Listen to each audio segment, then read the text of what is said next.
G'day everyone, Aussie Patriots watching the video, which is just going to be me in like 6 months. I figured I'd record my election prediction just because I don't know, I can see how I did in the future. So I think I'll just I'll put down all the safe seats and I'll leave the marginals for me to go talk about in depth, and also seats that aren't marginal that I think are interesting. So in Perth, Labor's got such a high margin that I think it's going to be. I don't think they're going to lose any of their seats there. It's really the reason they're in government now, just because of how popular they were there. I think even a seat like Boothby, they can't lose anymore at this point. The margin's too strong there, and Nicole Flint is just such a terrible candidate. But that could be my bias as well.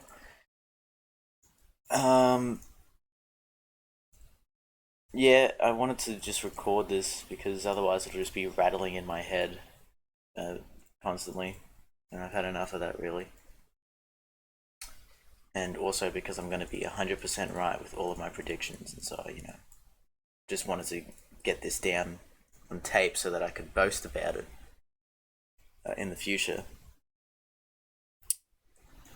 You'll notice that Labor's got a much higher floor than the coalition does, just in terms of, I guess if there's a worst case scenario for either party, which I don't think it will really happen on election night. I think it'll be pretty bad for the coalition, but I don't know. I guess it's just if Labor's sort of polling numbers maybe 3 or so months ago, where they were behind 51-49 to the Liberals. I guess if that held until now, my point is that they'd be in a much better position than the Liberals are in. So actually, I'm gonna get rid of Morton there, not because I don't think they'll win it, but because it's something I want to say about it. I think that's probably good. So I'll just start with WA here. I don't know how long this is going to go for, probably an hour, knowing me, but we'll start with the easiest seat here. Oh yeah, I'll put in the what an oversight. It really shows just how unfocused I am as a person. I'll put in the Liberals coalition seats as well, and others as well that I think are safe. I wasn't even thinking of that because I've just got such a low mental bandwidth. It's pretty unreal. Yeah, Miss Barton as well. What's going on with that? Yeah, look, Queensland's pretty inelastic. It's always going to be pretty good for the coalition there. Just get the Nats in some of these here. I think that's good. No, I've got to put in the independents as well. In general, I think these 3 teal seats here in Sydney are pretty safe. I just don't see the coalition gaining them back, especially not a coalition headed by Peter Dutton. So I think those will probably hold. I think it's a different tale. It's a different story in Melbourne, but we'll get to that. Obviously, Wilkie's going to win in Hobart and Clark, and Helen Haynes in Indi, and Rebecca Sharkey in Mayo. Who else do you have? Obviously, Adam Bandt in Melbourne. Just checking to see if I've missed any here. I think that's good. Some of these on here aren't actually seats that I think are toss-ups. I think there's about 20 marginal seats that will decide the election this time around, but they're just seats that I wanted to talk about. Cat is obviously winning in God's country up there. Chad is Towers. He's going to win that big, as he always does. So these are the seats that I want to talk about today. And we'll start in WA, and I'll just start with the easiest one, I think, out of all of them. That's Tangney. Labor's going to retain Tangney. I've also just kept the ABC election results open just because it's easy. It's on a 2% margin for the party. Now, this, 3 months ago, I suppose it's probably longer than 3 months ago now, during that period of, we'll just get this for handy. during that period in which Labour was down in the polls. So yeah, it sort of peaked in January. This was one of those seats that I think was a worry that I think, that could go to the coalition quite easily. But since then, we've seen, Labor's rebounded their popularity. They're currently on the same numbers they won with 3 years ago. And on top of that, at the state election, which happened back in March here in WA, this particular area of Perth, just on the southern shore, I don't really know what it's called in Perth. I've never been. Oh, to never go there. No, that's not true. I'll go to Perth. But the point is, this area swung to the Liberals the least out of anywhere else in the state. So I think that Labor's pretty safe there. The margin's probably too high, and actually, I forget where I've seen it. I think it was in the news. Yeah, I think it was in the News Poll Quarterly, which I'll just see if I can pull up here. Okay, so yeah, there was one that came out end of April, and in Western Australia, you can see that they've actually gone up on the two-party preferred by one. It's unreal, really, that they've managed to increase their vote. So anyway, I don't think that Tangney. I mean, yeah, Tangney's obviously safe. Now that brings me on to Bullwinkle, which is a new seat. Just gonna pull up some information about that here. Just close these. It's a marginal seat. It's newly created. 3.3% margin for Labor now. National Labor seat. This was another one of those seats that I thought the coalition could easily pick up a few months ago when the Labor was doing poorly in the polls.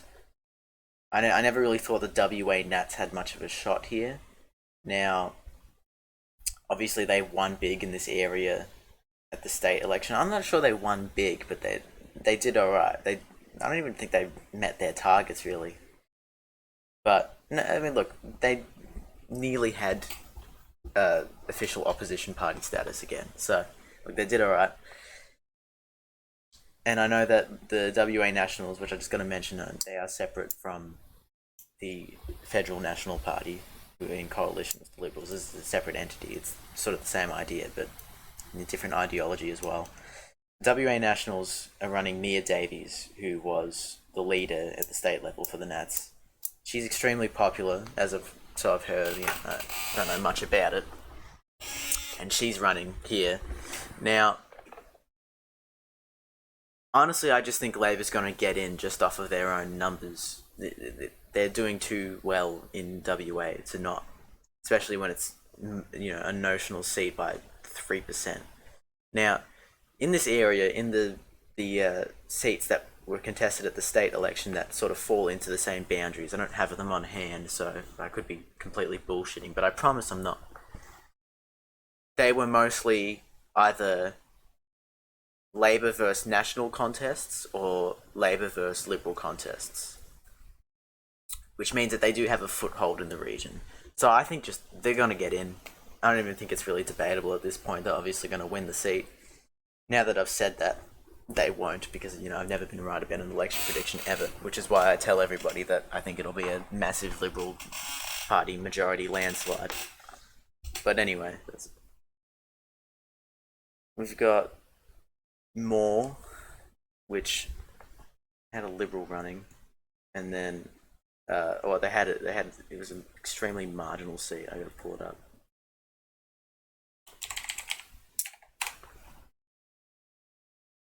Okay, it's been redistributed obviously a bit, but it was won on a, I think, 0.6 margin. Let me just pull up the post-election pendulum. The Liberals held it, by 0.66%. Now, Ian Goodenough wasn't pre-selected to run for re-election, and he did the classic, washed-up politician when they're not pre-selected, and that's chuck a tanty and run as an independent. So he's running an independent campaign and more. I've heard conflicting reports about it. Some have said he's run a good campaign, he's got a good presence there, and that he's popular in the seat. and others have said that he's got no presence at all. He's not even trying to campaign, and he's only got like 2 people working for the campaign. This was a seat that could have been a Labor target seat. It really still should be. It's on a teeny margin, and if it's a uniform swing, they'll pick it up, just barely.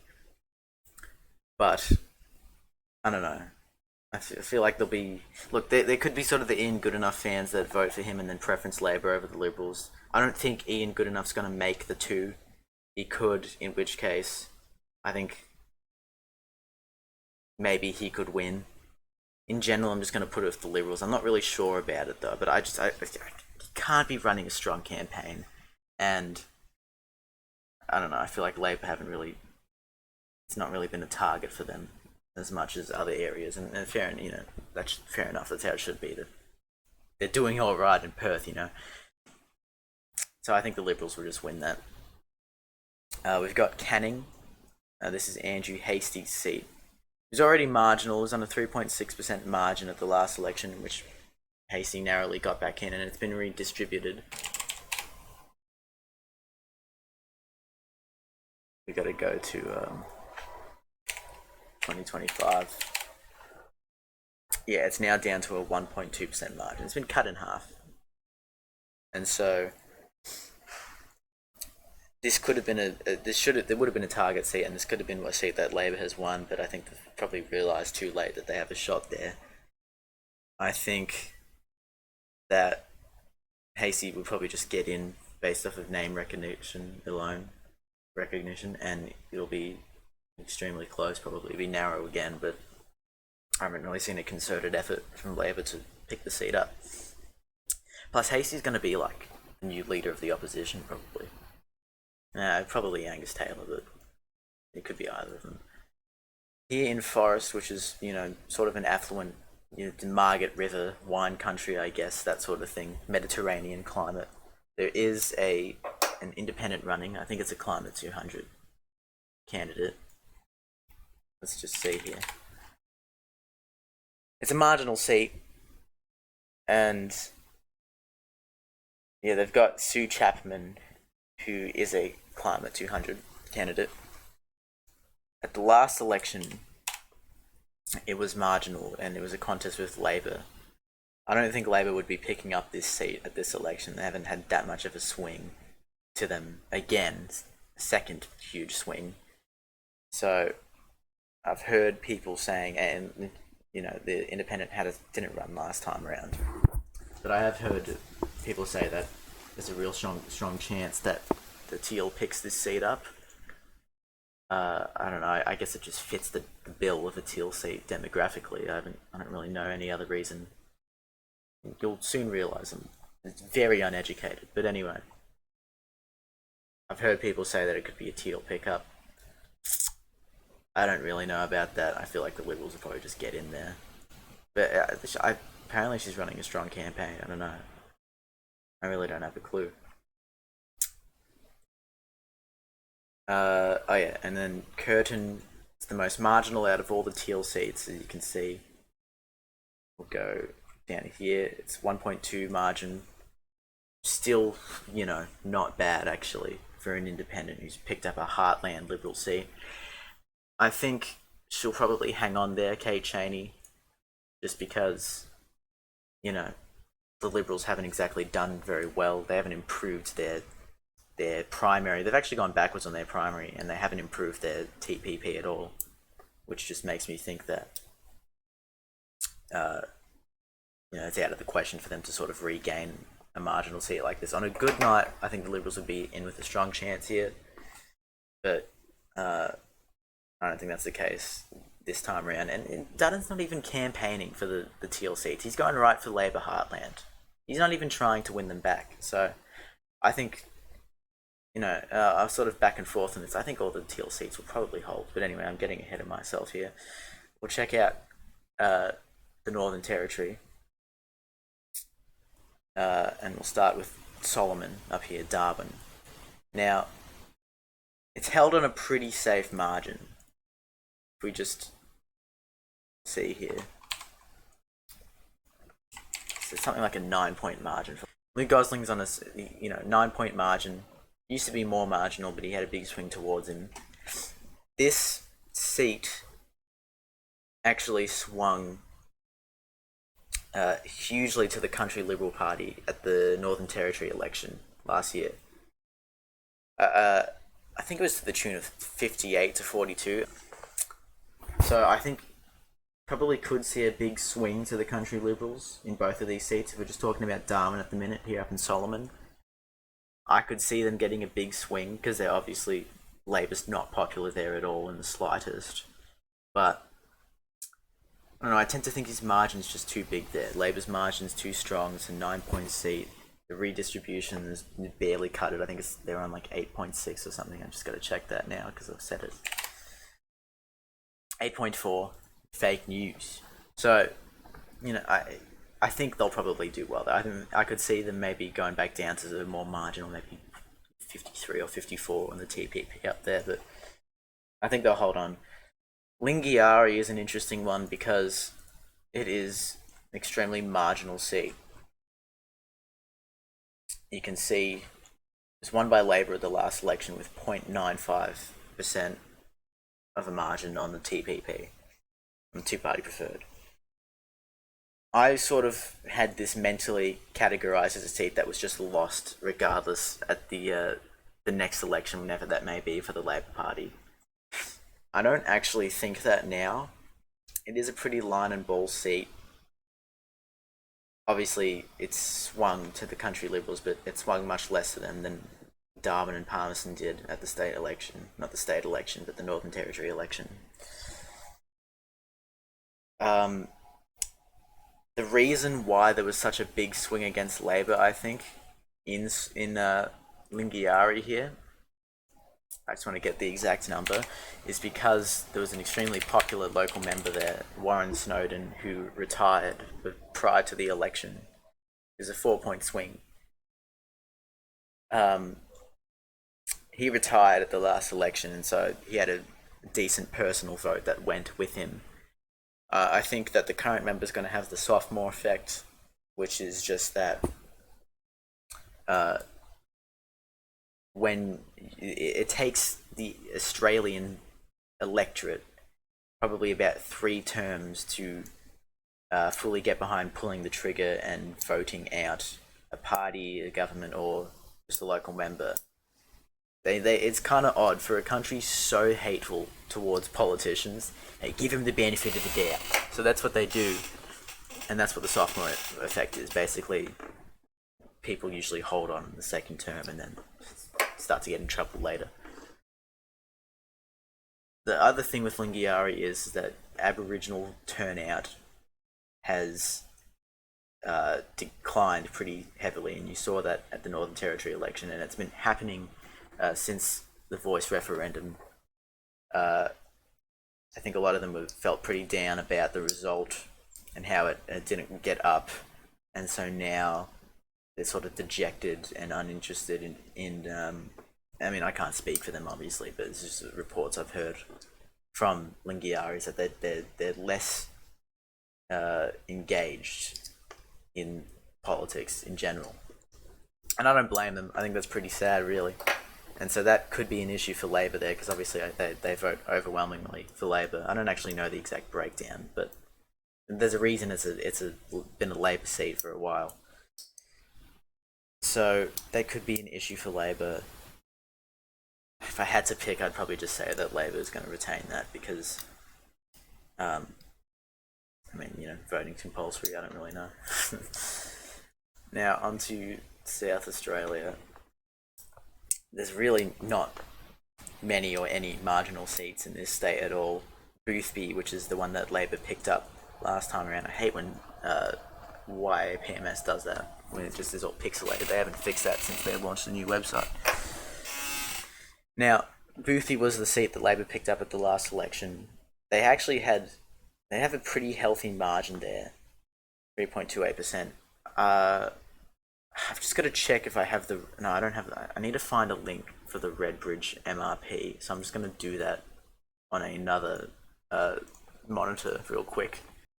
Alright, I've got it here. The MRP was actually pointing to a really good result for Labor in South Australia, and keep in mind this was conducted before Labor sort of really gained a lot of ground in the polls before their surge. I actually can't find the date on it now, but I think it was in the middle of February to the start of April, sort of right before Trump sort of started getting into the conversation and being talked about. Now, yeah, in South Australia, you see here, they had Sturt going to Labor. Let's find the exact amount here, if we can. Scroll through all the methodology. Here we are. South Australia is here. Sturt was going to Labor by 5 points, which is a huge swing. I mean, it was extremely marginal. It was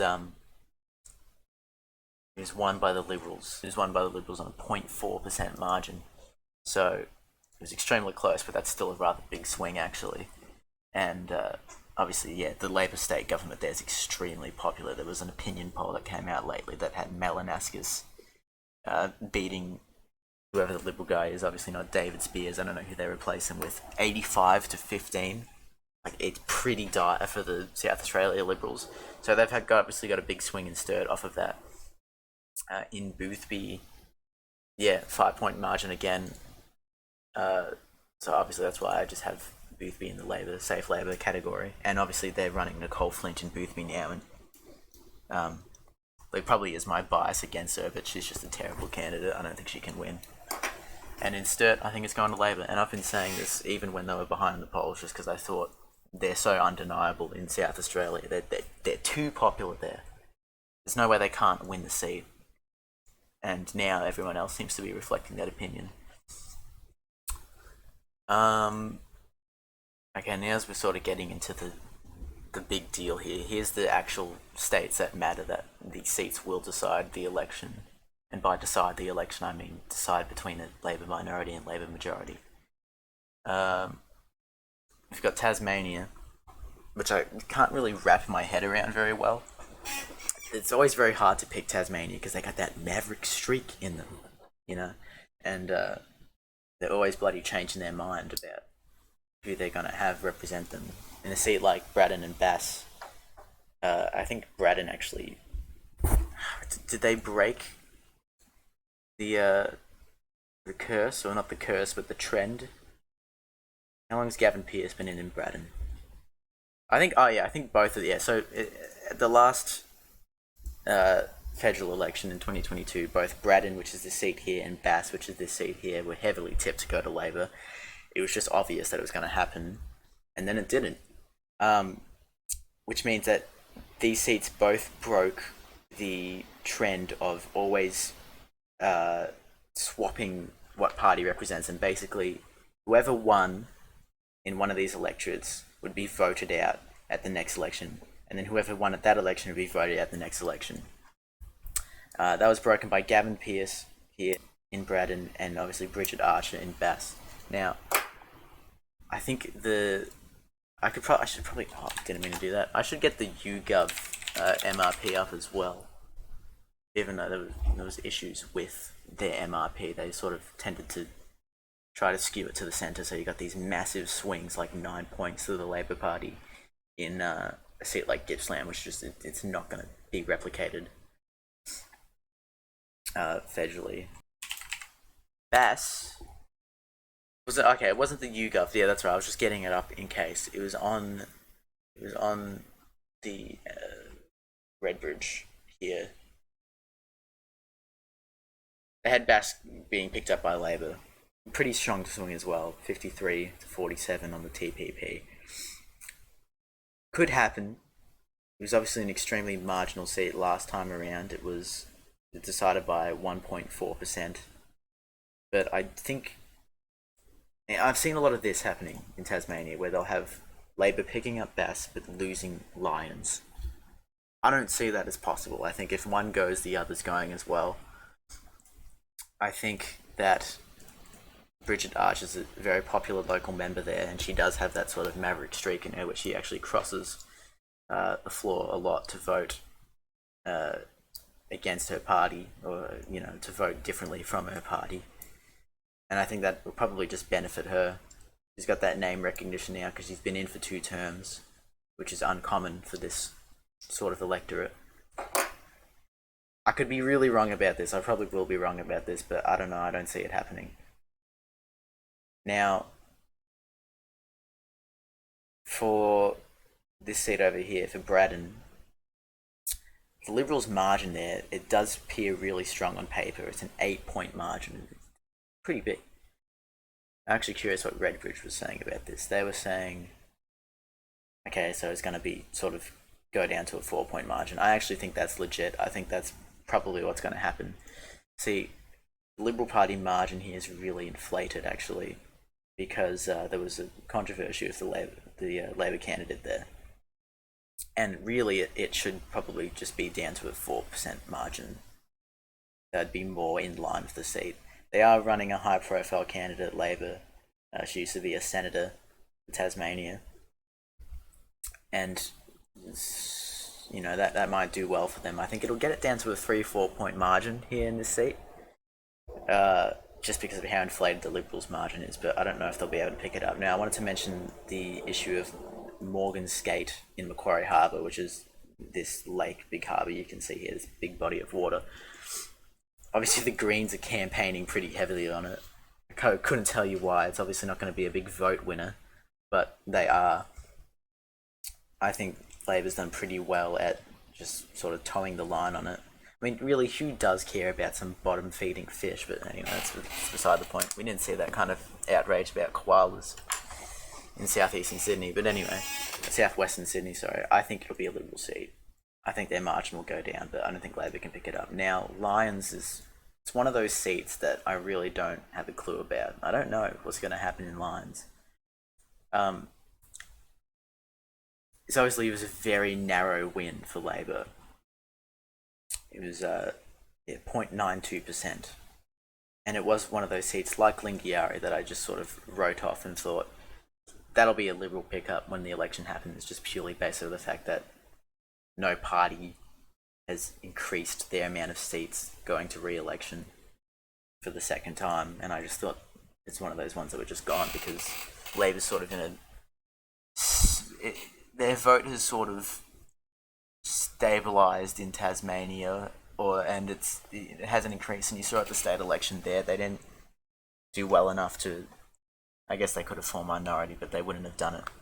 And so they obviously didn't do well enough to get into government there in Tasmania, which is a shame because they're cutting down a lot of those Tarkine trees, I gotta say. But in Lyons, they are running Rebecca White, I think, who was the Labor state leader because the current member's retiring.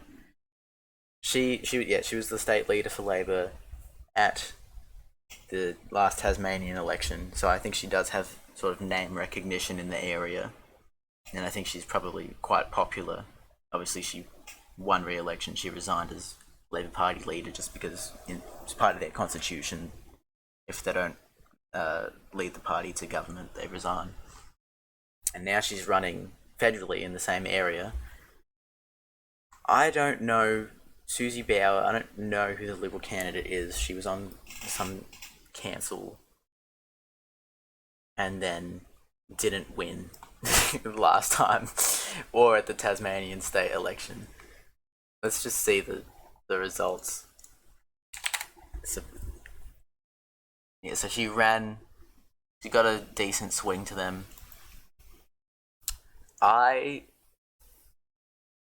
This is one I'm really not sure about. It could go either way.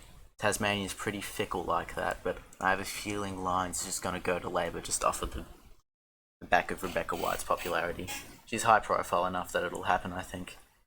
And, I don't think people are seeing a reason to dump Labor in Tasmania very much. So, anyway, that's my thoughts. On to Victoria, which I'm uniquely qualified to talk about. Obviously, that's not true, but I do live here.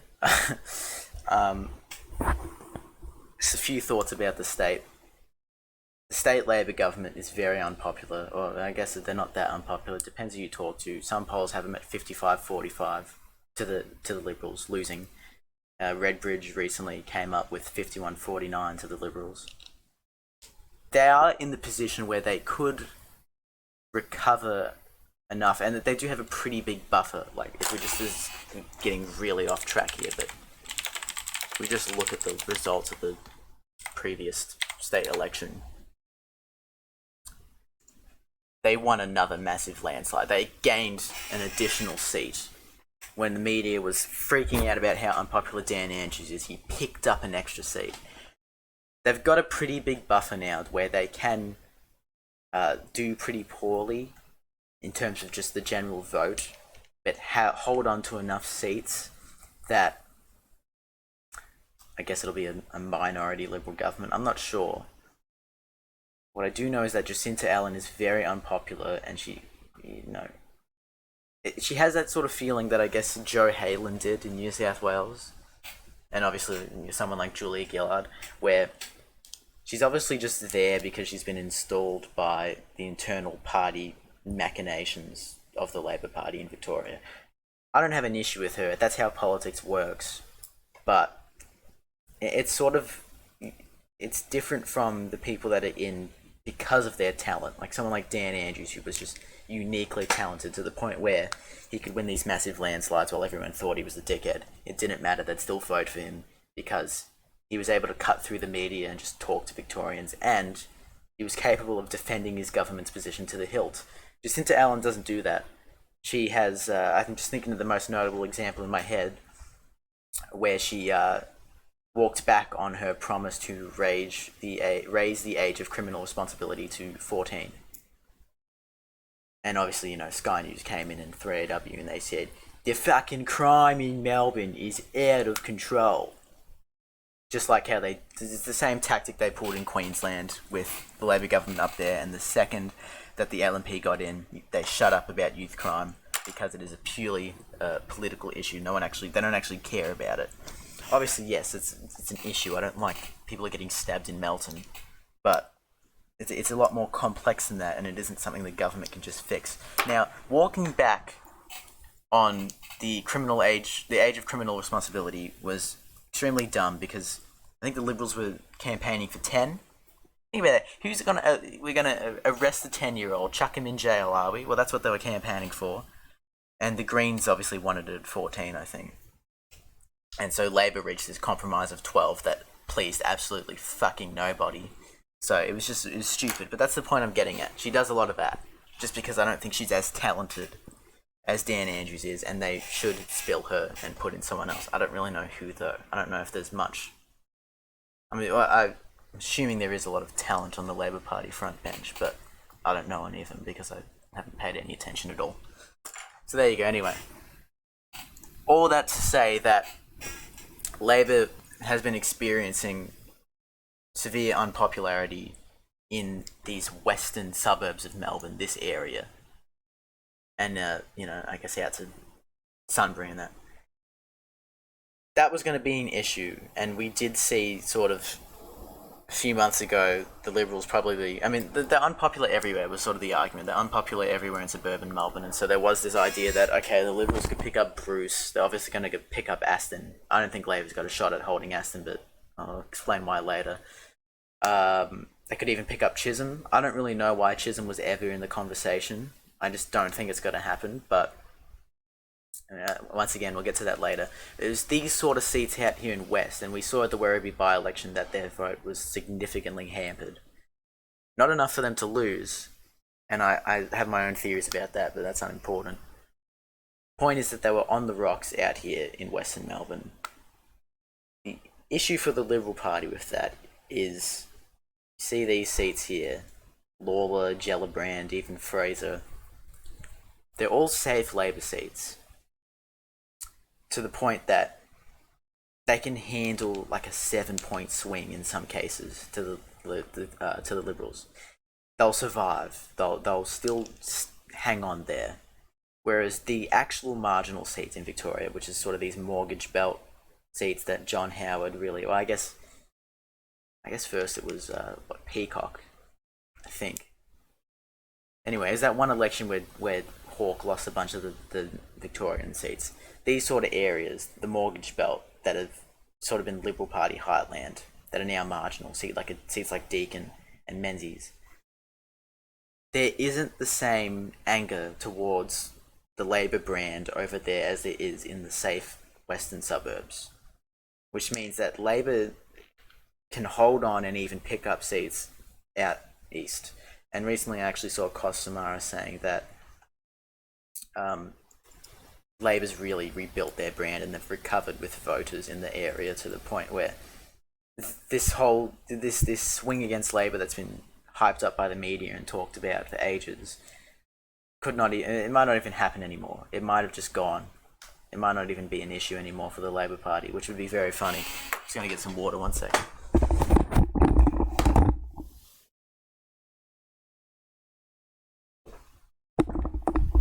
No, I'm not gonna cut it out. You get that dead air. So anyway, it's what I've heard. Is that you could not. It's possible that you wouldn't even see a swing like that. Now, I am still weary about that, about this issue. Gorton, to me, which is this seat here, which sort of runs from, I guess, Caroline Springs out to Taylor's Lakes area. It's all the same suburb to me, but I guess they are different. That is, it does fit the bill of a surprise, sort of long shot Liberal pickup, which I do think that there's the capability and the possibility of that happening at this election, because I guess the closest example I can think of is 98, where there's so many marginal seats that there could be some big upsets. But I think in the end, I'm just going to put it with Labor. I don't exactly remember the margins. I think it's like 10 points or something. This seat is here in Gorton. And obviously Brendan O'Connor is retiring. Yeah, 10 points. Just that thing I was saying earlier of, they could handle a 7-point swing away from them and they would still hold the seat. I don't know about Hawke. I think that one's a bit more marginal. And actually, I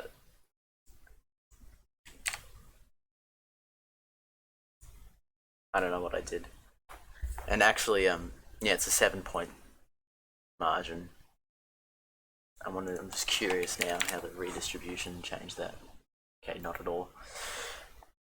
Did it really not? Okay, 200 voters, right. Well, every vote counts. You remember that on Saturday. I'm sure people have already early voted, but anyway. And Hawke was one of those seats that the Redbridge was pointing to being a extremely marginal, too close to call. Just off of that alone, I think we're all right to say that it'll be Labor winning there, just because these polls were conducted when they were sort of on the rocks there, and now they're not. Now, the Liberals did see something in Hawke. I don't know if it was in their internals or something like that, but you had Peter Dutton visiting the electorate a lot. You had him going to you had him going to that Headspace office and demanding that they take off the LGBT pride flag off the table, which is very funny. And also there was some tweet by that one shit journalist. Let me try to find it. She writes for the Nightly, which is just, peak journalist publication, really. It's where the facts are at.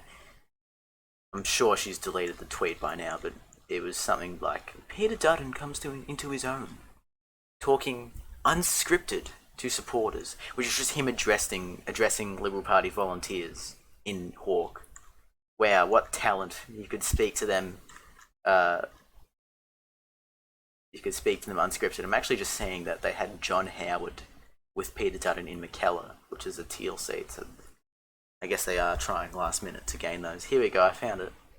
What an embarrassing thing to publish. Less than a week to go, Dutton is finding his form. Wow, look at him. Speaking totally unscripted to a bunch of Liberal Party volunteers. That's good.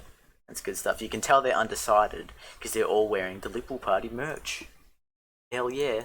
So anyway, I think Hawke's going to Labor. Maybe I'm wrong. Maybe there is something going on, something sinister going on. Who knows? Now, we'll get into McEwen, because this is another one of those seats that I used to think was just gone for Labor, I actually kind of do still think is gone for Labor. I've got no evidence to back that up at all. I actually think the YouGov, which was just, this was such a shock when it came out. I can't overstate this enough. 29% on the primary, barely over the line on the two-party preferred, still at 75 seats. That was when the election really started to turn around for me, and I realised they've got enough of a buffer that they'll probably be fine. And obviously things have only gotten better for Labor since. They had McEwen on a 0.5 margin for Labor. I'm just curious now. This also had it at 50-50, the Redbridge. I don't know. I've always just sort of chucked it into the Liberals column. I know Labor are pushing for it really hard. I actually saw a TV ad for this guy, Rob. He's always sort of been on the nose in this seat. Labor's always been on the nose in this seat. You can see they've been winning it since 2010. And every time it's been on a pretty small margin. I'm actually just curious now. Didn't mean to do that. Actually, I guess we don't really need this up. Just going to pull it up. Last election it was 3.24%. And if we go to election results for the seat, you can see in 2019 it was a 5-point margin. 2016, 7 points. You get to 2013, he just barely held on in the big Abbott landslide. He had a big swing towards him in 2010. It's never been that safe of a Labor seat, and the makeup of the seat is kind of weird because it does just stretch across this portion of outer northern Melbourne, where it sort of runs from Woodend over on this side to Diamond Creek over here. It's a bit weird like that. It's, in my mind, it's two separate demographics, but I don't know, maybe it's just because they're far away from each other. That's probably the reason. I don't have this expert analysis, really. But I don't know, I guess they could hold on. I haven't seen any reason for them not to.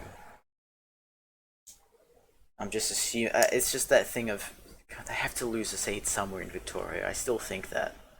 But they don't actually have to.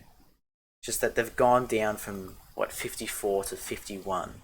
Which is obviously still winning, but... it's not a great position. In the TPP, that is. The roads up here are really bad as well. There's a reason why they're bad, and that is because we didn't get any federal funding for them the entire time that Frydenberg was Treasurer. What are you meant to do about that? There's just nothing you can do about that. And people have short memories, obviously. I'm really not sure. I think I'm just gonna put them with Labor because even though my mind is telling me it's gonna go to the Libs, I don't have any evidence for that. It's just a feeling. And I have heard people sort of secondhand that are in the Labor Party telling me that, they're not telling me in particular, but saying that Victoria will hold for Labor.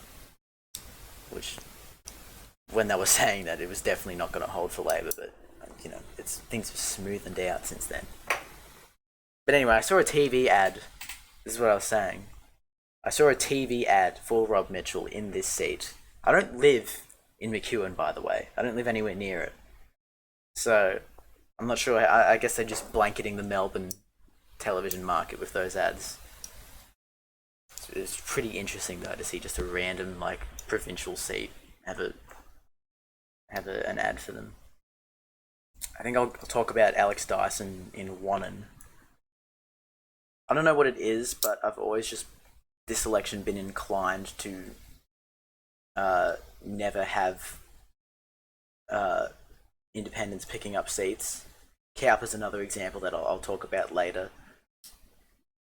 I know that there is, you see it online, and there always is that sort of Australian thing of factor majors, independent all the way, Clive Palmer all the way, that sort of thing, Even though, personally, I think that 2022 was just such a standout year for independents. I think it was really... Honestly, it was just aided by the fact that, and this happens every time Labor's within a shot of forming government, the media ramps up the minority government talk. And really, that 2010, 2013 period has really poisoned Australian political discourse, because now people have all these fond memories of the Labor minority government, which, to anyone in the Labor Party, you ask them about it, they tell you how terrible of a time it was. It's the reason why they were rendered into the political wilderness for a decade. But anyway, that's beside the point. I have a bias against independents, is basically what I'm saying. Against independents picking up seats. Now, there was a polling done by YouGov, and actually the MRP had Alex Dyson, who ran last time in Wannon. Malcolm Fraser's old seat. Had him winning, very slight margin, 0.6%. And I think last time he got it down to, was it like a 3% margin or something like that? Yeah, 3.92 against Dan Tehan, Alex Dyson, who used to, I don't know, do cringe shit online, but now he's going to be a politician. I always just thought, and there was a period of time where I don't think he was going to win, and I was hearing people say that, just hasn't reached out enough with some of the voters here, but YouGov did polling. I'm going to try to pull it up in the background as I go on, but what it was he was leading by, I think, 57 to 43 in this, because YouGov did a collection of regional seat polling, and yeah, leading by 7 points, and the margin of error for these polls was, I think, 6 points. So it's out of the question. He's going to pick up the seat. I'm forced to leave my biases at the door. It's impossible for Alex Dyson to lose in one of them. It's just going to happen at this point. There you have it. I just thought it was extremely funny that it was out of the margin of error. It wasn't possible for him to lose. I'm going to try. I think I saw 6 news posts about it. Let's just see here. Yeah, here we go. Alex Dyson takes 57 to 43 lead. The margin of error is 6%. He can't lose. It's impossible. Anyway, that's what's going to happen in Wannon. Watch him lose. Watch Dan Tehan hold on now. I guarantee you it'll happen. What else we got? We'll just go a boring seat here. Here's a seat, Flinders. There's a teal running there. Realising that I should really speed up. I've been going on for an hour now and haven't even called the election yet. Sort of from Mornington kind of area, Mornington Peninsula, from about Mount Eliza, kind of Mount Martha, all the way down to Portsea. And if this electorate was just Portsea and Sorrento, it would be a teal seat. But there's enough run-of-the-mill rich Liberal voters in elsewhere in the peninsula. This was a seat that Labor, think about this, Labor nearly won the Mornington Peninsula. It was a pretty dire situation for the Liberals in Melbourne at the last election, especially when you consider the fact that they nearly lost Menzies and Deakin. It's the two most marginal seats, some of the two most marginal seats. Now this time around, is it one of these two? There's a teal running. I think it's a teal.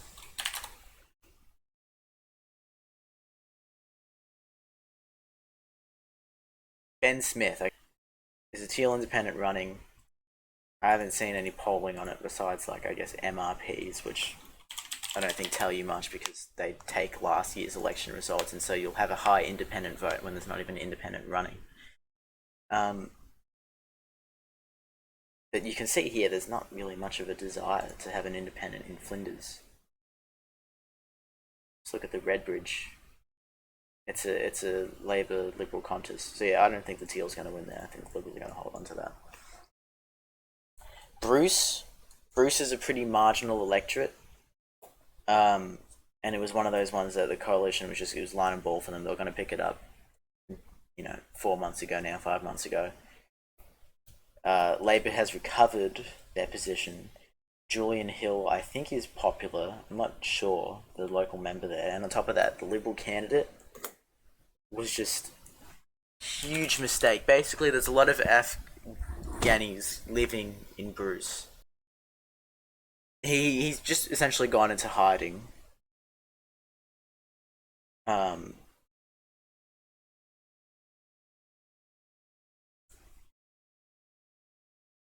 and there was that thing of him like dodging the media, which is just funny anyway. Right, yeah. So there's this ethnic group in Afghanistan, the Hazaras, and I'm pretty sure they're like a huge majority in terms of all the in Afghani people in Bruce, and he has written a submission to Parliament against them a few years ago. So he's just done in this seat. Julian Hill's winning. Fuck, they really stuffed that one up. You've got a seat like Chisholm here. I was always sort of a bit bewildered that people were classifying it as a Liberal pickup. I guess it'll be very marginal. Just want to see what the MRPs say about it because I don't remember. Chisholm. They had Labour winning narrowly. Keep in mind, the Liberals can't win this seat unless they commit election fraud, like Gladys Liu did last time. This one has a coalition gain. It was conducted back in February. It's one of those seats that Labour isn't really that on the rocks in. They won't have that much of a swing against them, and I think it's a 6-point margin. Now, they did. Box Hill was redistributed out of the electorate, which is probably going to be an issue for them, but it has made Menzies a National Labour seat. Just want to see what the margin is. It's cut the margin in half. I don't think this type of area is receptive to Peter Dutton. It's still got a lot of Chinese voters that the Liberal Party really strongly alienated in the last election, to the point where federal Labour was picking up seats that not even state Labour won. He's continued to do that this time around. The Chinese warship, thank God for that warship. I'm so happy that the Chinese were conducting drills there, because it's just kept the Chinese community firm with the Labour Party. So good on you, CCP. Send me my check faster next time. No, I'm kidding. Wills, obviously a perpetual target seat for the Greens because of Brunswick. It's the only reason. The margin was cut in half by a redistribution. I don't know. I think they've decreased the amount of funding that is going to the seat in the last few weeks. I think it's just line and ball for Labour. I don't think burning down, or I guess they didn't burn down the office in Wills, that happened in McNamara. I don't think vandalising electorate offices that are there to support constituents is very popular. I don't think the Greens will do well. I think the Greens will do well. I don't think they'll win. I don't think Brunswick is strong enough to. I mean, look, a lot of Labour vote was redistributed into Maribyrnong, but it just seems like they've sort of stopped focusing on this seat in favour of other seats. That's why I've got it with Labour. McNamara, there was a huge controversy because, and the media likes to pin this on Josh Burns. Josh Burns issues a open how to vote card. It's not up to him. It's like when they asked Albo about who they're going to preference. It's not up to him. It's the unions that run the Labour Party, essentially. The office, I guess. It's them who run it, and them who choose it. It's not up to the. Imagine if the MPs were responsible for that. It's ridiculous. As if they have the time to worry about that. I think the Greens don't have a chance anymore in McNamara. I think Josh Burns is probably popular with the Jewish voters in the area.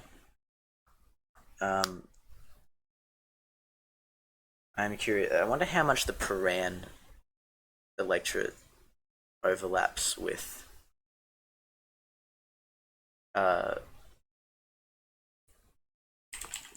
the federal electorate.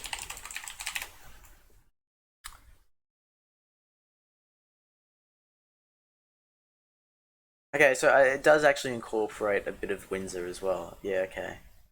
Parts of St Kilda as well that are part of Macnamara. Now, the Greens lost horrifically in Paran, actually, at the last by-election. And think about this, Paran is such a pink money area, the highest in the country, and they lost their seat there. Massive swing against them. I think they had a larger swing against them than even Labor did in Werribee. Actually, I think it was like 16 points for Labor and 13 points for the Greens. And that's when Labor's unpopular and the Greens aren't. I mean, granted, their votes completely plateaued, but yeah, it's not looking good for the. I don't think the Greens are doing well in Melbourne. I think Josh Burns is going to win, and I think the open how to vote won't matter a lick. I really don't. I was actually in St Kilda a few months ago. It was in February actually, so Labor wasn't exactly popular at the time. And Josh Burns was there. It was for that music festival they have there. They had him do a speech for some reason. Now only about half the people applauded for him, but nobody booed him. That's pretty good. That's uniquely. That means you're uniquely popular if no one boos you, especially at sort of a music festival where I imagine the scene is probably a lot of Greens voters. Anyway, watch me be wrong about that as well. I guess I'll cover the independents. My God, it's been an hour. Okay, well, gotta keep going. I'll cover the independents after I drink some water. Okay. So you've also got Goldstein and you've got Kooyong. Um, it's pretty interesting because Goldstein was actually more marginal than Kooyong for the Teals. Yet, I think Zoe Daniels going to have a lot easier of a contest in her electorate than Monique Ryan is going to have in Kooyong. I don't think. I think this seat's inelastic. I don't think they're going to dump Zoe Daniel. I don't think what's his name, Tim Wilson, is very popular. Sorry, I just this is probably going to be a bit slack, and it's also just irrelevant to what I'm saying. But can we just look at this guy real quick? And this isn't about his looks; it's about his fashion choices. And you would have thought, as a gay man, he'd be better at it, but I just gotta find the image. Look at this. Dude, he looks like he's waiting for his dad to finish filling up the petrol, and he insisted on getting out the car as well. Why is he doing... First of all, why is he wearing a t-shirt that's like, I'm assuming, a triple XL? It's too big. Why is he wearing it over a shirt? Why do pollies insist on wearing t-shirts over button-up shirts? It's not a good look. Just wear the t-shirt. That's all I have to say about Tim Wilson. I don't think he's going to win. I don't think he's that popular. Now, Kooyong. God, I feel bad for the voters of Kooyong. I don't really, because obviously they're doing quite well in life otherwise. But, and I did see someone point this out, and it's so true. The fact that there is so much media coverage for Kooyong really just shows that it's where all the journalists live, and they're all still living within their the 3 kilometers of their private school in Kew. It's just so true. Now, the contest in Kooyong is between Monique Ryan, who is a terrible Teal candidate, a terrible Teal MP, and Amelia Hammer, who is a terrible Liberal candidate. So it's really just a race to the bottom for these two. Amelia Hammer's had a few blunders. She has tried to position herself as a renter, and then it came out she owned 2 investment properties. So she's actually not. She's just lying. Or maybe she's a renter, but she isn't a renter in the same way that someone from, like, I don't know, what's a good suburb? Coburg is a renter. Now, Monique Ryan, yes, she's got a lot of awkward moments with the media, and I think she's just a very awkward person in general. She's still got, for some reason, got that grassroots thing about her. Or maybe it's completely astroturfed. I don't actually know, but it just seems that way. There's a lot of people wearing light blue shirts. I think she's just going to pick it up. And this is actually not what anyone is saying. And by anyone, I mean Sportsbet. Let's just have a look here.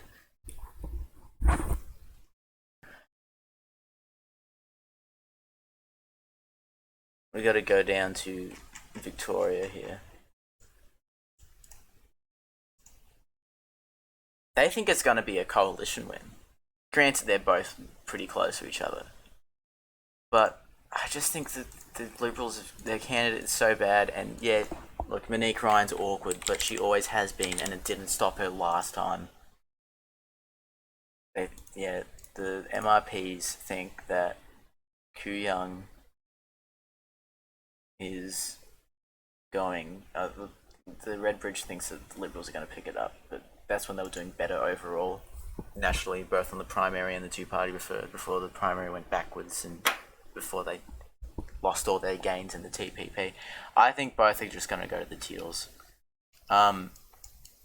Menzies, this is a seat that has had a redistribution, and it is now a National Labor seat. 0.4 margin's teeny, but it is. Now, it was extremely marginal at the last election. 0.68% decided it. I think the MRP's still having it as a coalition win. Yeah, a coalition retain. I tend to think that as well, just because I think the local member's popular there. That's the only reason. That's about it. I think they got better prospects in a seat like Deakin, which we're on to next. Now, as much as I would love to see Michael Sukkar get trounced, fuck, I hate him. He's one of my least favourite people, just in general. And as usual, his seat is extremely marginal. Look at this. The redistribution has it on 0.2. He won it by 0.2 last time. The YouGov actually pointed to them winning in Deakin. Barely. Just barely. I don't think it'll happen. I think he's such a fucking Weasley little, rat that he'll hold on somehow. I don't have any actual evidence to say that he will. It's just like, evil always wins, that sort of thing. So I think he'll hold on there. Now that could easily go to Labor. Aston, I think, it's too far gone. It's not even that big of a margin. Like, Aston was only won by 2.8% at the last election. And then obviously was picked up by Labor at the by-election. That happened as Labor was at an all-time high in their polling. They had the massive honeymoon phase where they were up 60 to 40 or whatever it was. Whatever ridiculous number. Well, I don't think it was 60 to 40, but it felt like it. And it certainly felt like it when they won in Aston. It was a long-time Liberal seat. I don't think they're going to hold it this time. I think the margin's too big. But look, it's not the area. It's not the type of area that's moving to the coalition. That's for sure. They got a shot. I want to talk about Casey also, because I don't think YouGov wasn't saying this yet. YouGov had the coalition winning, but for whatever reason, Redbridge's MRPs tend to think that Casey's really marginal. See, they've got it on 51-49 to the Liberals. I remember they did an MRP some point last year. I forget when. I think it was August or something. Labor wasn't exactly doing well at that time in the polling. And they had him winning the seat. So I don't know what they're detecting in there, but it doesn't seem to be the case. It was a very marginal seat at the last election. 1.4% of the vote. 1.5 rounds to. But I think they do have a popular local member there. So I'm going to put it with the Liberals. And now we're on to our last Victorian seat. Fuck, this is taking ages. I really didn't expect that at all. Anyway, we're on our last seat here, which is Monash. Now, the same thing happened here that happened in Moore in WA. The long-time local member. Isn't Russell Broadbent, he's old as fuck, right? Like, just respectfully. He's 74. Okay, he's not that old. I'll take that back. But I think it's fairly old for Parliament. Let's see how old Bob Katter is. Yeah, he's 79. He's been there for a while. He's been a member of Macmillan since 96. Um, he wasn't pre-selected, so he's running as an independent. Apparently, the Redbridge has him winning his seat. Apparently, he's gonna win. I don't really know. I haven't seen anything that suggests he's got huge ground gain there.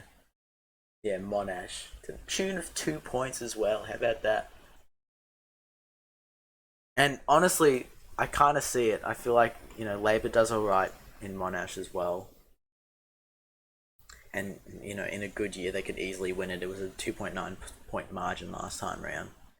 Their preferences could just go to Russell Broadbent. I'm assuming they're preferencing him. I don't know, and I'm not going to check. He could win. As always, I'm very against saying that an independent's going to pick up a seat. I think we've got enough in Victoria, but let's just see what YouGov is saying, because they're actually quite good at just reading the general desire for an independent. There isn't that much of one. Alright, well, because I'm biased against independents, I'm just going to leave it with the Liberals, but that could go to Russell Broadbent. I just think it seems like a long shot. I guess it's not. I think we'll do Queensland, then we'll do New South Wales, and then we can finally get the fuck out of here, because this has gone on for too long. Leichhardt, probably the hardest seat to pick this election, purely because it's so far away. I don't have a clue what's going on there. I've just got no idea. It's so isolated. It's amazing that this country is so big, and there's such huge geographical distances between areas, populated areas in this country, that it's essentially like what I imagine trying to send a telegram from the United States over to Britain was back in the early 1900s. It takes weeks. I'm not sure it actually took weeks, but just you go along with it, okay? In Leichhardt, really popular member there, Warren Entsch, has retired. From what I've heard, he had a huge personal vote. I've got no idea if that's true, but I've seen it mentioned a lot. Labor has had a candidate picked out for this area for a while there. This is Labor's new electoral strategy in regional seats. It's just to pick a bloke that's really tall. They do it with Dan Repicoli in Hunter, which we'll get to later. I think he's popular. He used to play for the sport team up there. He's very tall, and the LNP don't have Warren Entsch's high personal vote, and also the candidate that they picked, which has happened quite unusually. It's happened like 3 times to the Liberals this election. The candidate they picked has said a lot of stuff in the past that is sort of out of favour now. I really don't have a clue about this. I just think that Queensland is so inelastic that it won't matter and they'll just get in. I think the LNP will get in up there. It'll be extremely close. It'll be like under a percentage, but I don't think Labor can win. But watch me be wrong about that. I really don't know. Now onto Brisbane. I just put Morden here as a laugh. I don't think the Greens are going to win it as much as they'd love to target the seat.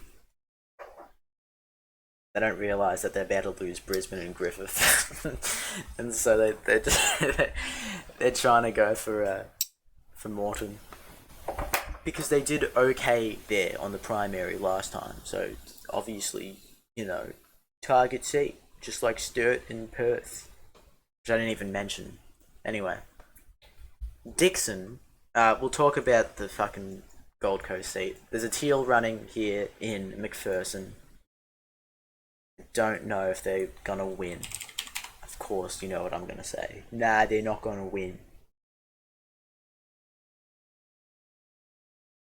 They've had a strong presence, and by strong presence I mean I've seen photos of their placards.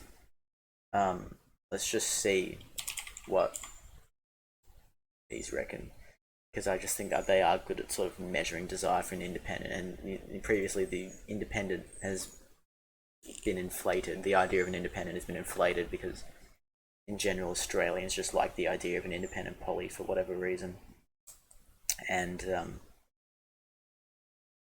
there may not even be one running in their electorate. Yeah, 60 to 40 to Labor. Other is on 15 there. I don't think it's going to happen, and they might get the margin down a bit, but I think Coalition's just going to win there. Now it's Dixon, his old Peter Dutton seat. Extremely marginal. It was on a 1.7% margin last time around. It's always really close, but I would have thought because Peter Dutton became the opposition leader, now he will just have obviously a raised national profile, and it always happens. You see whenever someone becomes opposition leader, if they're in a marginal seat, their vote goes up heaps. Because name recognition, I guess. Weird, stupid things like that. Whatever reason, Australian voters are just enamored with, the idea that, oh, I saw that guy on the TV, I'm going to vote for him. He's doing a good job because he stood up and took a question. I don't know. But, at the same time, there has been polling for Dixon. I can't be fucked to search it up now. Okay, fine, I'll search it up. I've seen it on 6 News, it's where I get all of my information. Polling has suggested that the seat is actually still really close. Once again. I'm just going to search Dixon. Obviously, Labor's running, long time, almost perennial candidate at this point, Ellie France. And of course, there's a fucking teal that's now running in Dixon that's just there to muddy things up and just kill preference discipline, and look, he'll probably get in off the back of that. I can't believe that there's a teal running in this seat, because the whole idea of teals were that, oh yeah, we're going to run in Liberal Party heartland seats. Now they're just running in marginal seats. It's the same thing of like how the Greens only target Labor seats, which just brings me to this point. I went to the pre-poll the other day and I got the Greens pamphlet, and it says on here, vote 1 Greens to keep Dutton out. How the fuck are you going to keep Dutton out if the only seats you run in are Labor Party seats? It's just so disingenuous. It's really... Anyway, had enough of that about the Greens. Look, there'll be a lot of talking about the Greens when we get down to these 2 seats here. And by talking, I mean I'm just going to call it for Labor because I got a bias against them, but there was polling that suggested that it was extremely close for Dutton. Now there was one poll commissioned by the Liberal Party that had him up like 8 points or something, but others had Labor within reach. And Ellie France, she's ran a lot in this seat. It's her 3rd go around, so she's also built a name for herself just because she's been doing it for 6 years. People know who she is, and she is. I do think she's popular. The issue is that she'd be good in 5 years. She's not good for now. And by that I just mean that Dixon's not ready to become a Labor seat yet. But it has to eventually. There's enough people moving out of Brisbane and into these sort of outer northern areas that it'll just flip it to Labor. And, it's not like they're going to run her in 2028. I don't think they will. It'll be 4 times. I honestly think they should, just because, whatever happens at this election, it's looking like Dutton's going to be out of his position as leader of the opposition. If he doesn't get at least 65 seats, which I actually think is off the cards for him, off the table. Not in the cards, it's off the table for him. He'll be cooed. They'll get... I know Angus Taylor has been running the numbers, trying to build his relationship with the National Right. I mean, he's a member of the National Right, but the big power brokers of the National Right. And he's been running these numbers since before the election was even called. So yeah, if Dutton...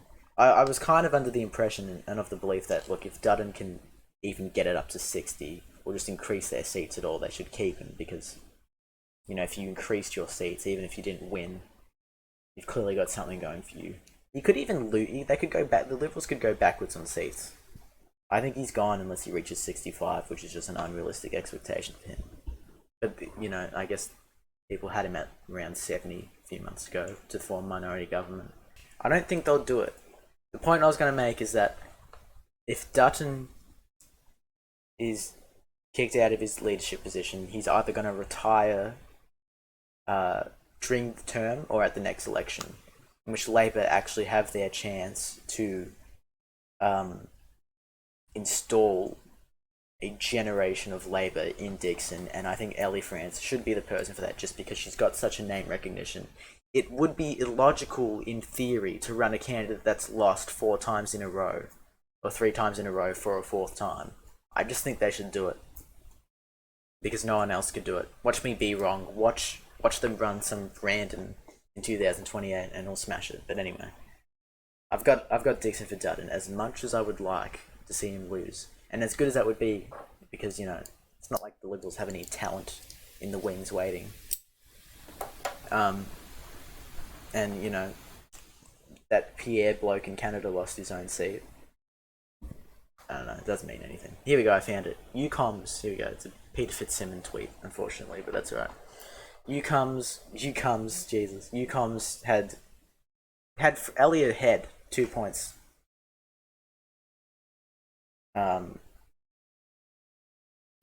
Obviously internal polling's a bit bullshit, but I don't know. We'll have to wait and see. Now onto the 3 Greens seats. I think the safest of all of these is Ryan, just because I think the margin is too big for the Greens MP there. It actually was a Labour target seat last time around. They could have definitely won it. This time around, I think it's probably out of the question. The Greens are high up enough that they're not going to get knocked out of the 2, even if, and I'll search up this, I'll get this polling up in a second. Even if the polling is replicated of Labour improving by 3 on the primary and the Greens decreasing by 1, that won't be enough to knock her out of the 2, and she'll just get in off the back of Labour preferences. So I think that's probably the safest Green seat in Brisbane. Now Brisbane itself, and also in Ryan, you know, University Queensland's there. It's enough youth voters that will vote in the Greens. In Brisbane itself, this one here, I'm actually pretty bullish on Labor picking it up. I don't think the numbers work in the Greens member there's favour at all. Just purely based off of Labor's performance at the last state election, in which they saw a massive swing towards them. It was sort of a demographic realignment. Labor's did extremely well in Brisbane City proper, which is amazing because, dude, Brisbane City Council, they vote for the LNP all the time. And Labor led in all of those areas at the state election. It really just speaks to the amount of work Stephen Miles put in to that election. And that, what did we see? We saw the Greens losing one of their seats, Maiwar. Oh no, they didn't lose Maiwar, sorry. They lost South Brisbane. They nearly lost Maiwar. Just off of these numbers alone, Labor's going to increase their primary enough to get into the 2 in Brisbane. Even though, like, look, it's harder for them just because the last election there was a lot of minor parties running, and a lot of them were sort of left wing. As much as I hate terms like left wing and right wing, it's just the easiest way to categorize it. This time around, what do we got? We got Fusion. Not that they're going to do well at all, but you know, you got Family First, Ellen, Trumpeter Patriots, that sort of thing. You know, they're going to preference the Liberals, but I think there'll be enough of a Greens vote that they'll just get in. Labor will just get in off of that, off of beating the Greens in the primary. I'm going to find the polling that I saw. Let's just clear out some of these tabs. I'm going to try to find the polling I saw for Brisbane for Queensland that was conducted prior to Labor's surge in the polls, I think by Desmos. This has Labor on a primary swing of 3 points towards them, with the Greens losing on 1 point. And the LNP going backwards as well. That's enough in also in Brisbane and Griffith to get them in. I think Brisbane's just going to happen because it's so tight already that really it should be a Labor seat currently. It's just that there was enough preferences to get the Greens over the line into the two eventually. On the three candidate preferred. Ooh. Now in Griffith, the Greens. Oh, this is okay. Yeah. In Griffith, the Greens have a large enough. Look, their margin seems huge on paper. I actually think it's more than Adam Bandt in Melbourne. Yeah, slightly. But if you look at it, all it takes is Labor getting into the two instead of the Liberals, in which case, just like as it happened in the state election in South Brisbane, Labor will receive near 100% of, not 100%, but like really high number of the LNP preferences where it'll just get them over the line. And it'll be marginal, as Griffith always sort of was for Labor, unless Rudd was running. But it'll get them over the line. I've seen people say that they're not going to win it because they're not running Terry Butler. I'm glad they're not running Terry Butler because I don't think she was very good. And it's not that I don't think she was good. She just for whatever reason wasn't electorally powerful. And you see it because she just lost her seat. She was going to be the environment minister. That's the reason that Tanya Plibersek was demoted from education minister. They had to get someone from Labor left into that position, and it was going to be Terry Butler, and then she fucked it. Anyway, on these numbers, I do think like it's just going to happen. 3-point increase in the primary for Labor. It gets him over the Liberals. And then, they'll get universal preferences from the LNP. But, I don't know, I could also just see Max's vote going up as well. I can't get a gauge. I'm really bullish on Brisbane, but I'm like 50-50 on Griffith because I really can't get a gauge of Max Chandler Mather's popularity. Because I think I think he sucks.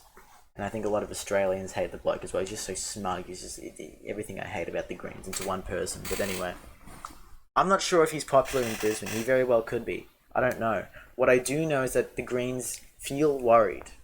They're on the defensive in these seats, and I'll tell you why.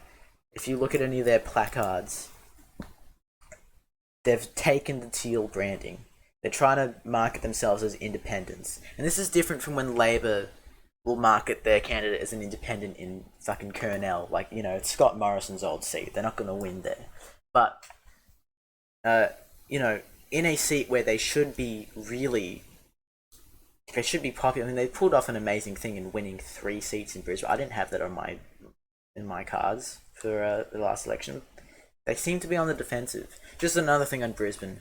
I've heard that the MP there, Stephen Bates, I've heard conflicting reports. I've heard some people say that he's a great local member and that's about it. Could have just been a Green Party staffer. But I've also heard people say that he's never in the electorate and he's just got no presence there at all and he's unpopular. And it wouldn't surprise me. Anyway, back to Griffith. I can't get a read on the electorate. I don't know if Max Chandler Mather is popular. I do know that the Greens' national primary vote completely plateaued after their bungling of the half, which was mostly Max Chandler Mather's doing. But look, I don't know if that translates in his seat. I do know that South Brisbane ditched the Greens at the state election. How glorious was that? A huge swing to Labor. Look, I actually think these numbers will be pretty similar to what we see.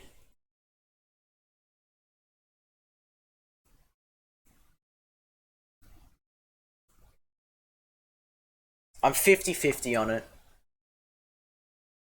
I feel like the Greens are going to have some seats because I'll give you a spoiler. I don't think they're going to win Richmond. I guess they could. I actually don't know anything about Richmond really. It's a bit of an odd seat.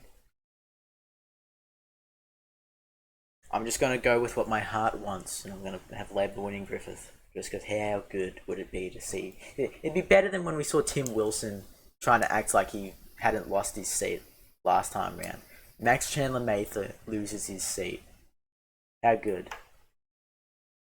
I don't know if it's going to happen. So just, that's one of my ones that I'm weary on. Now on to Richmond. I'm surprised this isn't a Green seat already. It's a bit weird. It'll either be a Labour versus National contest like last time, or a Greens versus National contest. I think Tweed Heads is probably the only area it's conservative enough that it's stopped the Greens from being high enough on the primary to get into the two.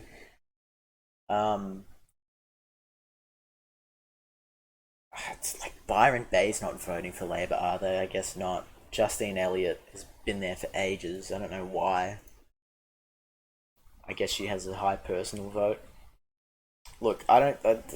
My only reasoning for the Greens not picking this up is the fact that their primary vote's completely flatlined, and so I don't see much movement.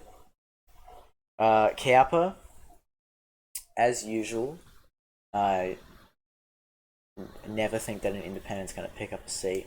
I think a lot of polls missed the big trend towards independence last time around, and I think they're overcorrecting for it this time around. But I'm reasonably confident that Kaz Heiss will win in Cowper. I was in Port Macquarie a few months ago. She's got a strong presence there, and by strong presence I mean I heard her on the radio a couple times. That's about it. Which that's enough in today's day and age. I've also heard. I mean, look, she was a popular surgeon. Not surgeon. Jeez, what a downgrade. She was a popular nurse in the area. And I've heard Jeremy Buckingham say that he would walk backwards to Burke if she didn't win. Which just, I guess his confidence going to happen. So he obviously knows the area more than I do. Clare's another one where I think people are saying Andrew G is going to win. I think the thing with Clare was that there's two independents running. There's Kate Hook, who I think ran last time. She's a teal.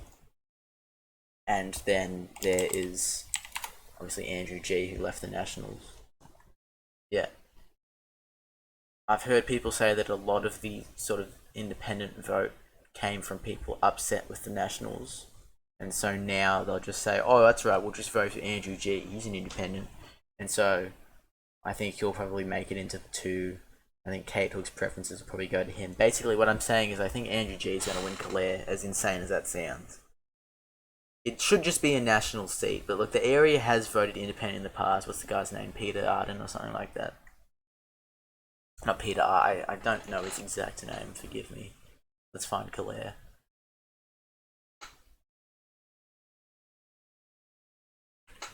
I don't think Andrew G's particular Peter Andrew. I don't think Andrew G's particularly popular there. But I mean, look, okay, actually, the YouGov has the coalition winning there. It's gonna be close though.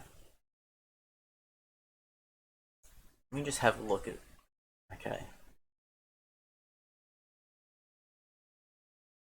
I think one of them's gonna get in the two. One of the independents, and the other one. Oh, well, if Andrew G doesn't make it, he'll just preference the Nationals. His voters will. Whereas if if Andrew does get in, I think Kate Hook's preferences will go to him.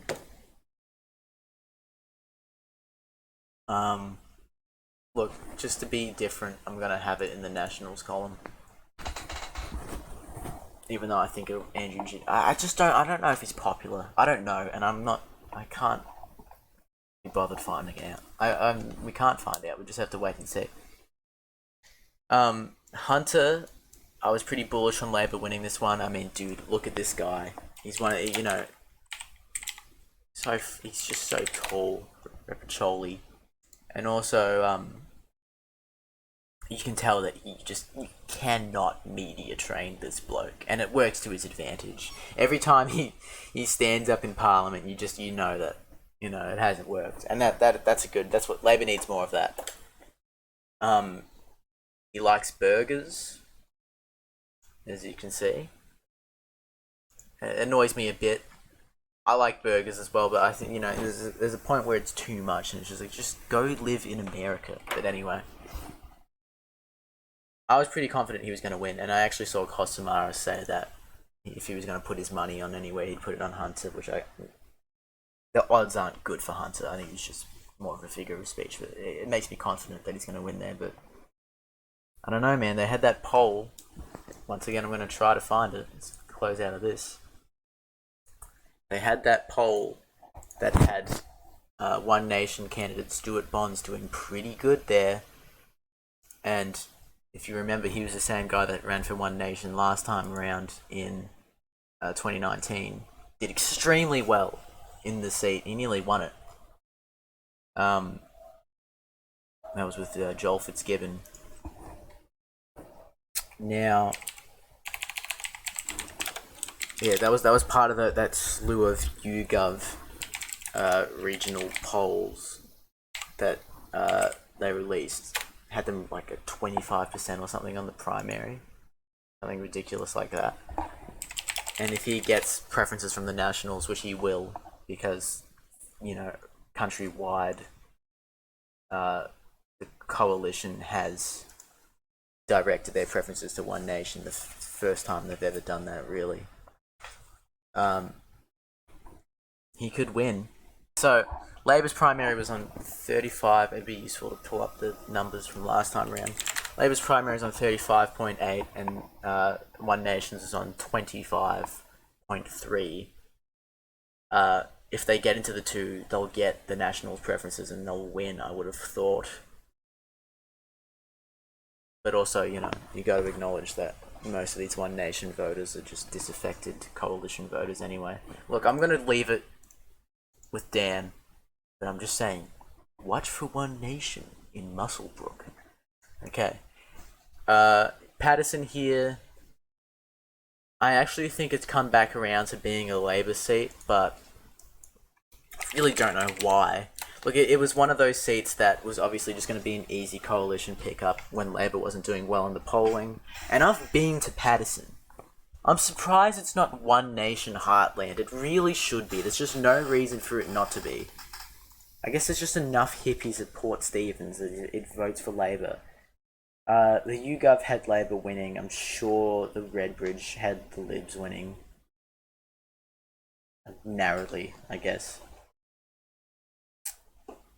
I don't know. It really should be a liberal seat. It shouldn't be a liberal seat, it should be a national seat, but it's just not. And also there was a redistribution in the seat that did cut down the margin quite a bit. Yeah, down to 2.6.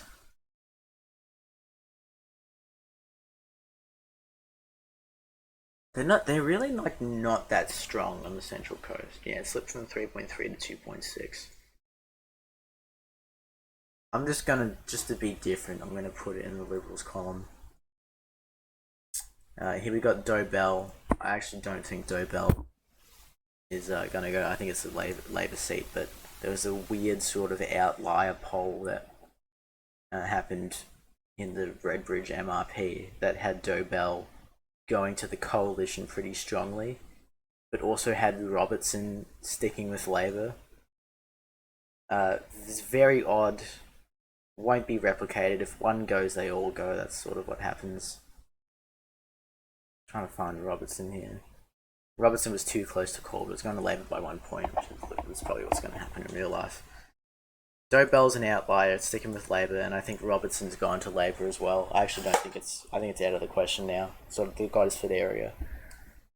For whatever reason, this area loves. Well, it's not even a Labour government on the rocks anymore, but they were a few months ago, and I was still calling this seat for Labour. For whatever reason, they love a Labour government on the rocks. If you look, it was won in 2007. In 2010, Labour's vote actually increased in the area. It's a bellwether seat since the 80s, and Labour's going to win this election, so they're going to win Robertson. And aren't the Liberals running like their old candidate?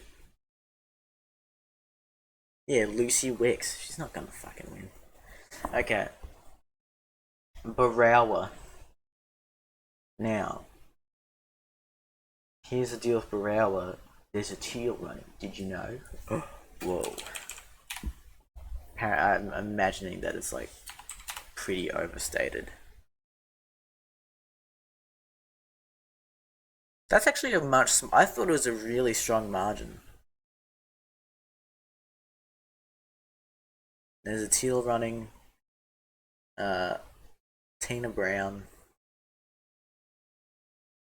I don't know. I think Julian Lee's probably popular there just because he does seem very like North Shore. Or I guess like we're kind of getting out of the North Shore at this point and getting into like regional, not regional but provincial.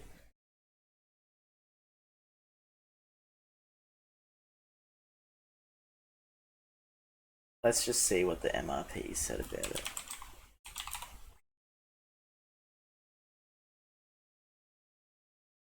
Swing to Labour. I think that's just because YouGov had the thing where it was tried to censor it.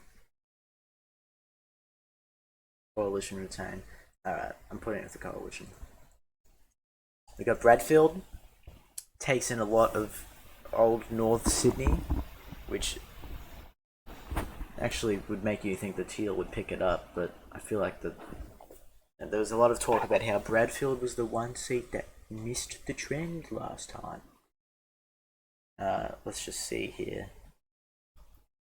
Paul Fletcher's retired as well, so if he had a personal vote, that's gone.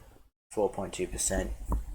Really does seem like a go to the independents, which is why I'm giving it to the Liberals. I don't know. The Teal candidate had that weird controversy where she said some sexual joke to a hairdresser or some shit. She's probably going to win, but I'm just saying she's not going to win. Bennelong was also one of those seats that I thought was just lost for Labour when they weren't doing well on the polls. 0.97 margin. But the Liberal candidate there has been linked to. He's got CCP links. Ooh, scary. And the Chinese voters have had enough of him. He also can't even speak Mandarin. Not that Jerome Blaxell can, but I guess they don't care much about that. Also, there was a pretty significant redistribution in Bennelong. It's barely a Liberal Party margin, and it's essentially just the same electorate that John Howard used to represent before it moved out more to the east, I think. Which obviously his vote decreased each time that happened, and eventually he lost this seat. I'm just gonna leave it with Labour. I think Jerome's gonna have the sophomore effect. That's about it. And that's all my reasoning I got for it. 4 more seats. God, this has been a trek. Alright. Here we got the great Gilmore. Now, this seat, I've actually seen people say it's going to go to Labour. I don't think it's going to happen, and I'll tell you why. It's obviously extremely marginal. It's extremely close. It's won by Labour in 2019 when they didn't win, and then in 2022 it actually was one of the only seats. Not one of the only seats, but it swung to the Liberals. Labour still picked it up though. I'm pretty sure it's the most marginal in the country, 0.17. Yeah. Most marginal seat in the country.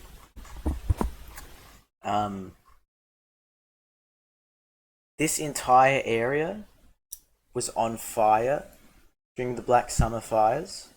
This whole area, reaching even further than this, reaching up to southwestern Sydney. It was all the Kooran fire. On fire, the entire area. It swung to the party led by Scott Morrison at the very next election. They're fickle, okay? Labor's not winning it. It's okay. Now, here's where it gets fucking interesting. Not really. Werriwa was one of those seats that, for whatever reason, I'm not sure why, and I guess we're going to find out. There's been this really sort of concerted idea that I'm actually curious to see what Sportsbet says about it now.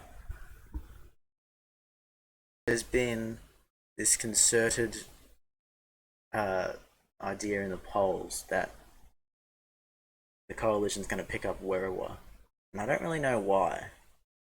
Now they're not saying it. I'm not sure they were ever saying it, but the polls were suggesting it. I don't really know why. It just seems inelastic. I know I've got to go into Labour.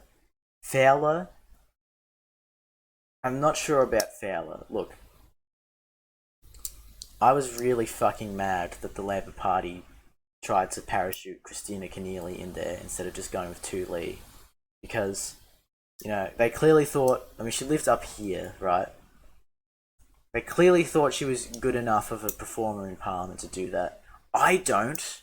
Not enough to throw away one of your heartland seats for a generation.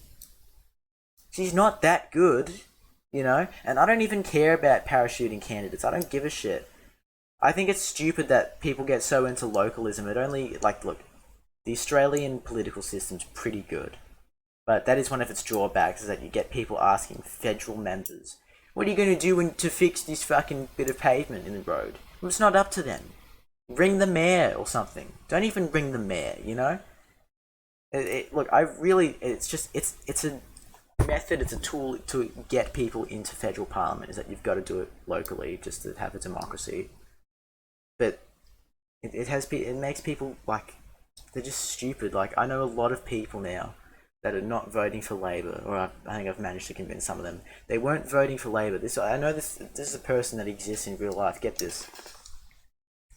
Long-time Labour voter, and then eventually I reminded him of his pension, and he was like, oh shit, I don't want him to cut it, so now he's voting for Labour again. But he wasn't going to vote for them because there is someone in his street, lives in his street, that is on drugs. As if that is, like, Anthony Albanese's fault. You see what I mean? It's really hard to make a case in favour of democracy in the current year. I really do think that. Anyway, we're talking about Fowler here. Dai Lee has a platform of positively fucking nothing. She's not running on anything. The only thing she has run on is the fact that she is Vietnamese and is from Cabramatta, and Christina Keneally wasn't. It's the only thing she ran on, and that's what she got in. If Labour had just ran with Tu Lee as they initially were going to, Labour should be in Parliament right now. It'd be a Labour seat. It wasn't. The point I'm trying to make was Christina Keneally ain't worth it anyway.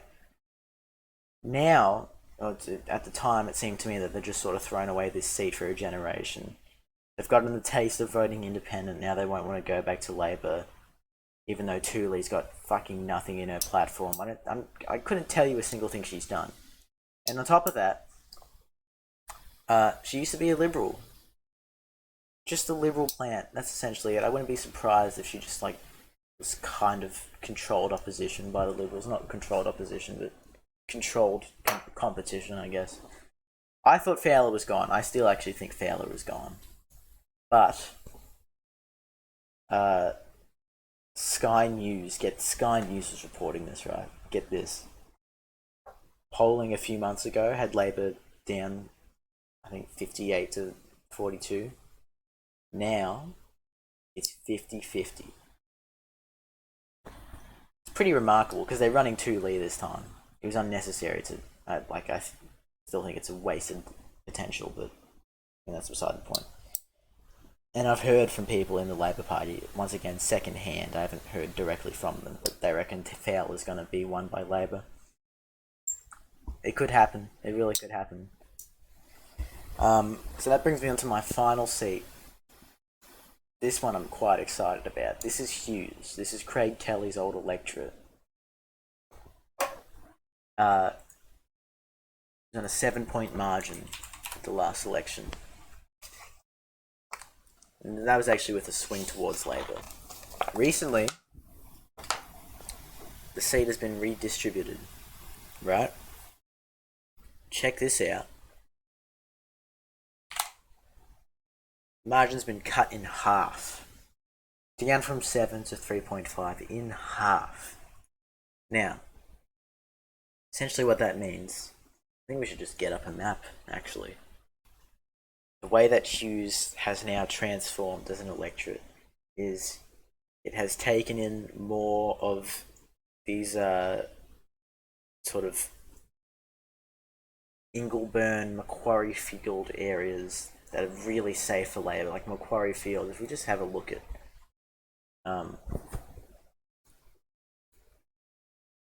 where the vote is, you can see it. Here's the old electorate.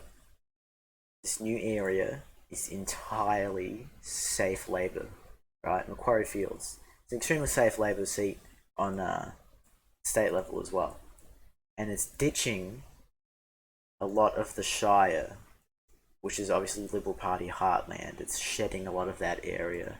And so you see the area that's being taken out. There's Labor pockets to it, but overwhelmingly it is Liberal, right? That's why the margin's been cut in half. Now, this was the shock of the night on the Redbridge MRP. They had Hughes as too close to call a 1-point margin to the coalition. Keep in mind this was conducted from the middle of February to the start of April before Labor had their big gains in the polls. Which means I'm calling it for Labor, baby. Hughes is going to Labor. That's right. That's going to be the big long shot. Because I was saying this earlier. There's going to be these big swings that people weren't expecting. And you're going to have these perceptions of safe seats once again taken away. Because Labor's going to win Hughes. Craig Kelly's old seat. And if you look at an area like Holsworthy, which is right in the centre of this seat, Holsworthy, kind of like, I don't know, Liverpool and Camden, that basically it's an area where younger people are moving because they're priced out of Sydney. Now you look at the results from the New South Wales state election last time.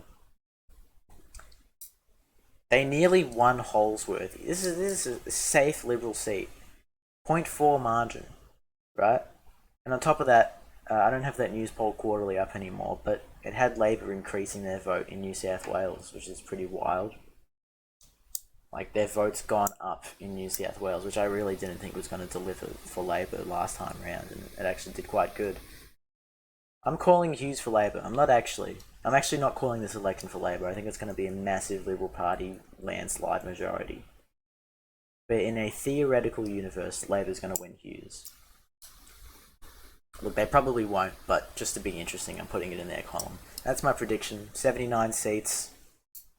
The first time that a party has increased their majority in history in Australia. A government's increased their majority in Australian history. It's the first time it's ever happened. Now, let's just look. Greens could probably win Griffith. I'm not sure about it. Labor might win Patterson.